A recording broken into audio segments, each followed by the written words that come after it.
media coverage of environmental issues. I think we've been kind of struck by what we perceive as inaccurate coverage and maybe biased coverage in the mainstream media. Your background is as a journalist.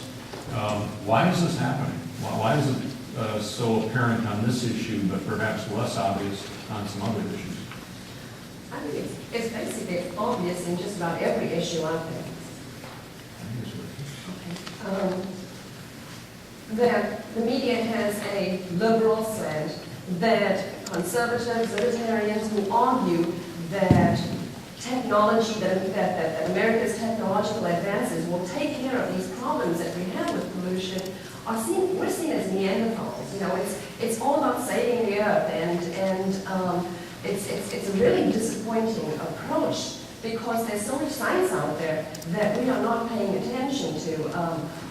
I was reading something yesterday from Walt Cunningham. I don't know if you know him. He was the Apollo 7 astronaut, and there was a great interview that came into my email box yesterday. And he said, we as scientists in that era did not pay attention to what the media said. We led the media. We did not let the media lead us. And he said that it is not the job of scientists to have opinions. It's the job of scientists to do the research. And he was basically talking about the global warming issue. But what's happening with the media, mainstream media, is that they take these crises, these created crises, and they run with it. And as thoughtful free market people, as thoughtful conservatives, as thoughtful libertarians, as thoughtful scientists, we have these lengthy explanations. And what do they have? Sound bites. Four-letter headlines. Exactly. So it's very difficult. It's not going to change. But when you look at all the polls out there, the interesting thing is that the public does not see it as a threat.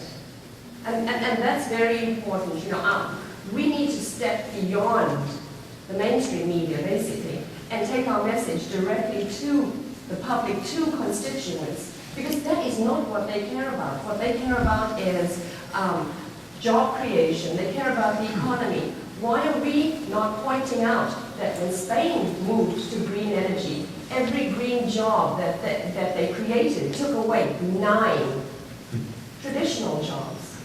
That German wholesale prices of energy have declined. And so now utilities don't see it as profitable. Why? Because they are requiring the utilities to take in capacity created by all this green energy that they don't need. There's an overcapacity. We have the same issue here in Georgia now.